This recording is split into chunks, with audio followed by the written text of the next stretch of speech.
Lesson 5 from Unit 5. So the difference between Lesson 4 and Lesson 5 is now the leading coefficient is no longer a 1. We're going to start just like Lesson 4 by listing the factors of the constant, 1 times 9 and 3 times 3. We don't have to write that number more than once. Now, we're going to list the factors of leading coefficient, 1 times 8 and 2 times 4. Next up, we are going to list all the possible roots. That means the possible solutions. That means the possible x-intercepts. At this point, we are only working with real roots. And so to do that, in the numerator will always be the factors of the constant, 1, 3, and 9. In the denominator will always be the factors of the leading coefficient, 1, 2, 4, and 8. Now, how do I actually create numbers from this? I'm going to take each one of the values in the numerator and put it over 1. So in my mind, 1 divided by 1 is 1. I need to know if 1 or negative 1 work. 3 divided by 1, I need to test 3 and negative 3. 9 over 1, I need to test 9 and negative 9. And those will be the first ones I test because I want to test integers first. They're the easiest to test using synthetic division. Next, I've done the 1 in the denominator. 1 half, 3 halves, and 9 halves. So I need to test 1 half, negative 1 half, 3 halves, negative 3 halves, 9 halves, and negative 9 halves. Moving on to the 4 in the denominator, 1/4, 3/4, and 9/4. So 1/4, make sure we also include the negative. 3/4 and include the negative. 9/4 and include the negative. And lastly, 8. 1/8, negative 1/8. 3/8, negative 3/8. And you do have a test question just like this, and 9/8. One of your test questions is to list all of the possible roots. That would be it. That's one test question. All right, now it's time to start testing them. I know that I'm going to have a total of 3 solutions, and now they could duplicate themselves. So, for instance, I could have a 1 and a 1. It doesn't limit it to how many times I use this, but a total of 3. I'm going to start by first testing the integers. Now, why I like to use a board is it allows me to easily erase things. So to do that right now, I'm going to make it upside down, or an L shape. This was 8x to the third, negative 22x to the second, negative 9x, and positive 9. This is x to the third, to the second, to the first, and to the 0. And I want to know when is the remainder going to be 0. I'm always going to start by testing any integer first. So I'm going to start right now with testing 1. Let me move this to the side so it's not off balanced. Okay, let's test 1. So I'm dropping down the first number, and then I'm using that MAMA method, which is multiply, add down. So negative 22 and positive 8 is a negative 14. Multiply, add down. Multiply, and I don't even need to go any further because it's either 0 as the remainder or it's a bust. A bust meaning it does not work. When I know it doesn't work, I'm going to erase, and that's why I like using the board. And then I'm going to come up here, and I know it will never be 1. It's never going to duplicate. It's never going to be a triplet 1. It will never be a solution with 1. Now I'm going to try negative 1. Okay, I brought down the first number, so it's time to get started. We are going to multiply and add down. So adding down, what does that give me? 30. Multiply and add down. Multiply, and again, I'm not getting 0. It's either 0 or it's a bust. So I'm going to go up top, and I'm going to cross out 1 and negative 1. The next integers I'm trying will be 3 and negative 3. So I'm bringing down 8. 3 times 8 is 24. Add straight down to get 2. 3 times 2 is 6. Add down to get negative 3. 3 times negative 3 is negative 9, and it works. What does this mean? It means that 3 is a solution. When it's a solution, it's an x-intercept. When it's a solution, it means I can come back to this original equation. I plug in 3 wherever I see the variable x. I do the math, and it will equal 0. So 3 works. Now, am I going to keep testing one by one? No, I'm not. When I only have 3 terms left, I'm going to write this out as a quadratic equation. No x, 1x, and 2x. There's 2 different ways I could solve this. Quadratic formula will always work, and sometimes factoring works. I prefer factoring when it works. So I can't factor anything out here. Let's begin. 8 times -3 is -24. I'm asking myself, if this is factorable, are there 2 values that multiply to equal -24 and combine to give us 2? 6 and -4. So I'm going to demonstrate a common mistake I see made. X plus 6, x minus 4. And then students want to say, oh, the answer is -6 and +4. But notice, -6 and +4 aren't even on this list. So they can't even be solutions. Students who thought -6 and +4 forgot the leading coefficient is 8. And so we need to reduce this. 6 over 8 reduces to 3/4. And remember, it's opposite. So -3/4 is one solution. 4 over 8 reduces to 1/2. And opposite of -1/2 is a positive. So -3/4 and +1/2. -3/4 and +1/2. These are my 3 solutions. They also represent the 3 x-intercepts if I graphed y equals this expression. And if I plugged in any one of those 3 solutions, the left side would then equal the right side of 0.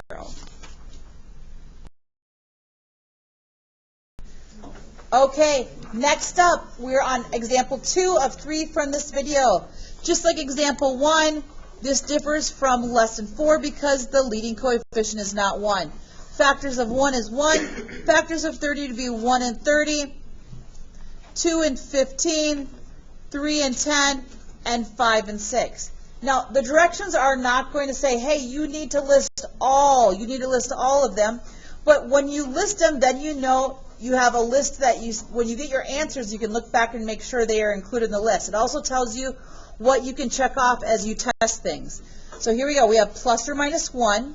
That's the numerator because it comes from the constant. And then we have plus or minus 1, 2, 3, 5, 6, 10, 15, and 30. That's a lot of numbers. Would you guys agree? If I'm not required to write them all out, I think I'm going to start by testing 1 and -1. Then I'll go 1/2 and -1/2. Does everybody see this pattern? Then 1/3, -1/3, 1/5, and I'm just going to keep going until I get one that works. Let's do it together.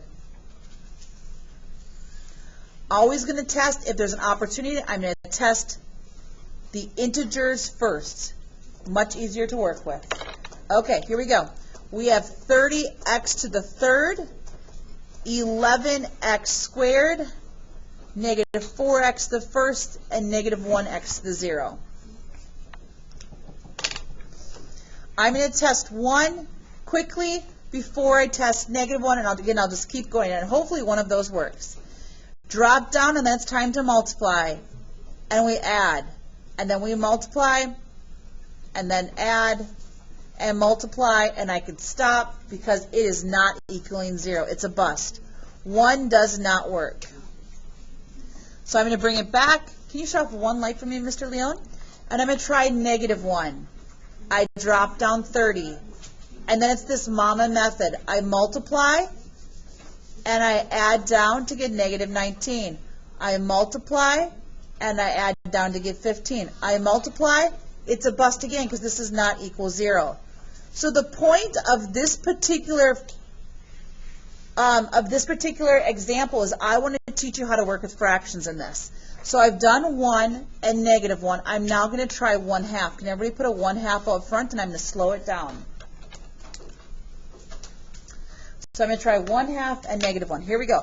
I drop down 30. Now when you work with fractions and you don't have a calculator, this is how it works. You take this value and you're going to multiply it times the numerator and then divide by the denominator.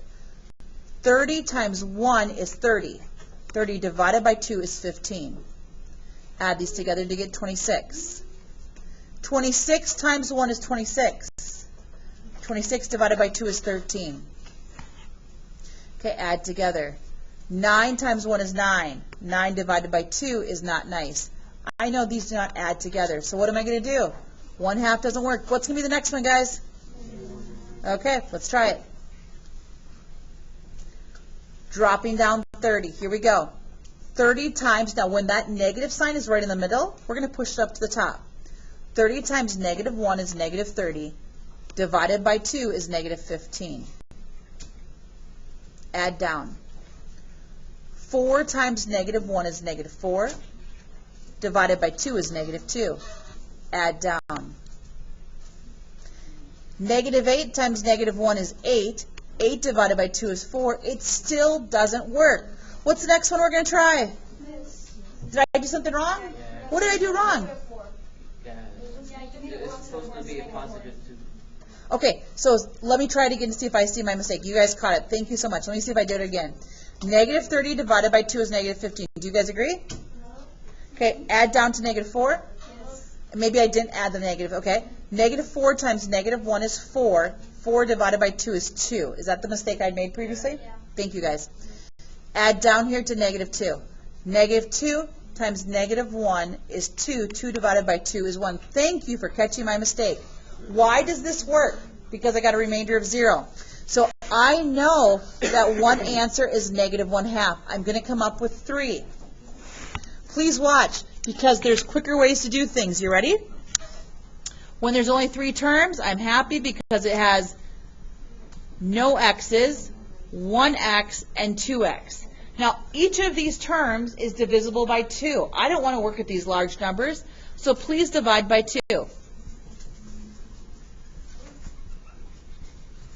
This is the trinomial that I will either use the quadratic formula or factoring with if possible. I'm going to try to factor.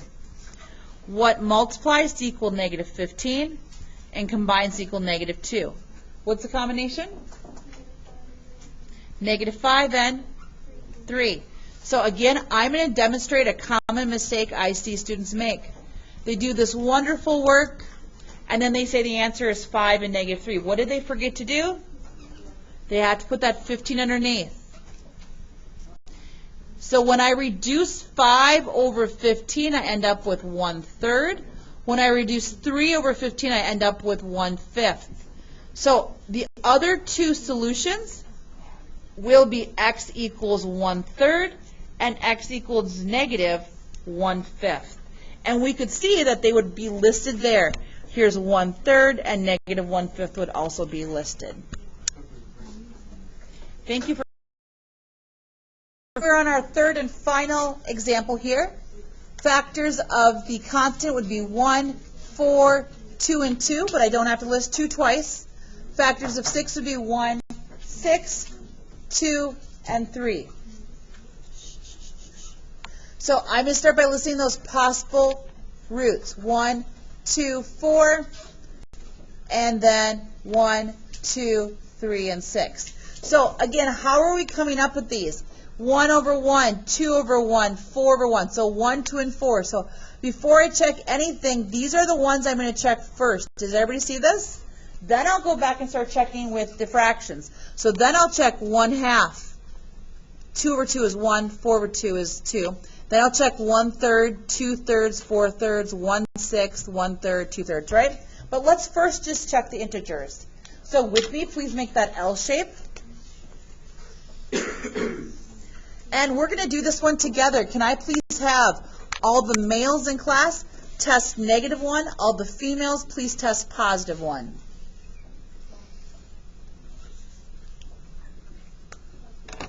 Let me know if it works or does not work before I get started.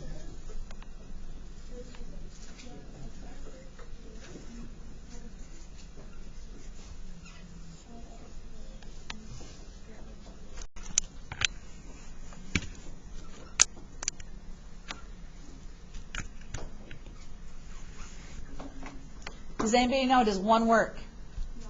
Does not. Does anybody test -1? -1 does not work. Can I have one more male that's test -1? I've had several females tell me that 1 does not work. It does not work. Okay, so let's now test 2. Can I have males test -2? Can I have females test +2?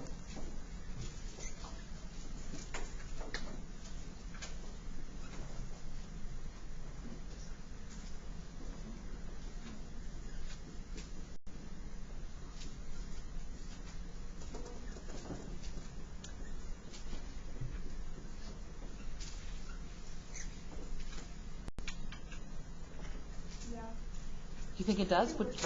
2 works. Let's check. So I'm hearing females say 2. So let's check. Here we go. So males, I want you to stop. I want everybody to do 2 right now. I am dropping down. I'm multiplying, and I'm adding. I'm multiplying. Make sure I don't make a mistake here, and I'm adding. I'm multiplying, and I'm adding. I'm multiplying, and it works. How is this different? It's different because this particular problem had 4 as the degree. Notice that I have 4 terms here. I can't put this into a quadratic equation and use just factoring or the quadratic formula. So what I do now, please watch, as I'm just going to extend this. Look at this. You're going to be lazy. Extend it down. And now we're going to go back and test again. So we know 2 works, but that doesn't mean it's not going to work again. So I know 2 works once. Okay, does everybody have this? I want everybody to use this, not the 0, and I want females to test 1, males test -1 with these 4 numbers, not including the 0. Go ahead, please. I'm so sorry. I forgot a key concept. Stop. We already tested 1 and -1, right? Am I correct? Yeah. When they don't work, they're never going to work. I want you to test 2 and -2. So test with this, test 2 and -2. Go ahead, please. What'd you say? Let's go females 2, males -2.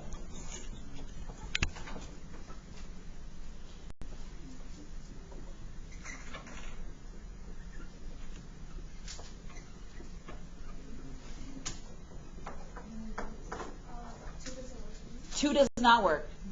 2 does work. I'm hearing different things. Oh, let's check. That's why we're working as a group. Here we go. We all make mistakes. I clearly made one a little bit ago, twice already in this video.